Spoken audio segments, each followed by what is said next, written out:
I always loved biology. I grew up summers on the coast of Maine where my father's family had land. So I really thought all the time about being outdoors and how that was the best place to be.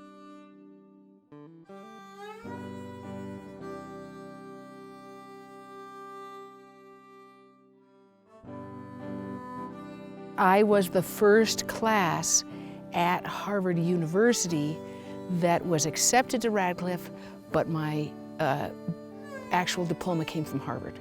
So they were just shifting over to having co-ed dorms instead of having all the women up at Radcliffe and then the men down at the Harvard campus. It's been interesting to see how women have moved farther and farther into, oh yeah, you're a filmmaker. Oh yeah, you're a financial manager. Because at 59, I'm part of that generation that was in the middle of all of that change. Women in ranching and women in farming have always been there. There's always been women who have been a crucial part of the workings of a farm or workings of a ranch. But it's still a lot of men.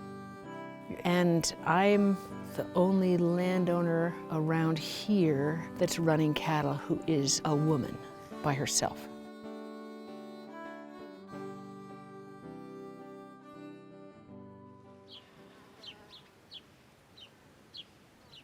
I've been on this place, this land, for 20 years.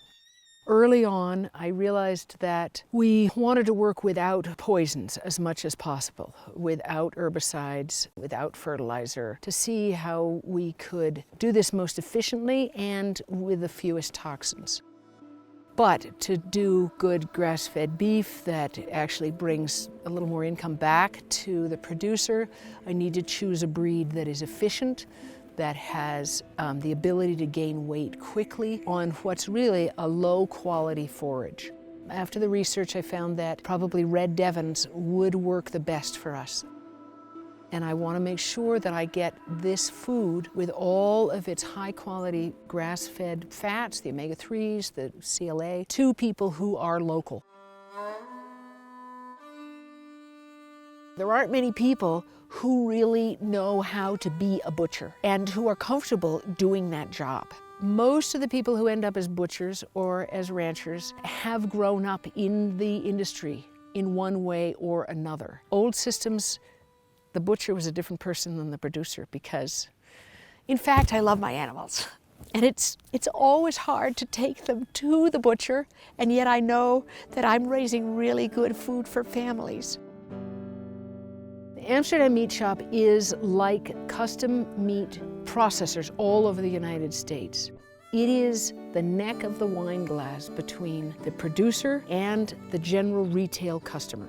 You cannot sell beef unless you have a butcher shop someplace that is able to kill your animal, skin it, age it, cut it up, wrap it up, put the meat back in a box for somebody to get. I focused on buying that shop because that owner wanted to retire from his job, and I knew that if we did not have a high-quality meat processor in our area, there was no way to connect a farm to a kitchen table in Bozeman.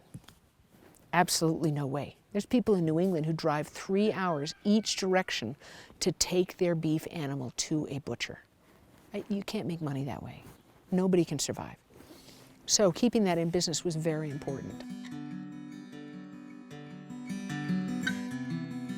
And that's what I really focus on, is the meat. I am raising food for families. I started this because I wanted to find those good, clean meats for my family.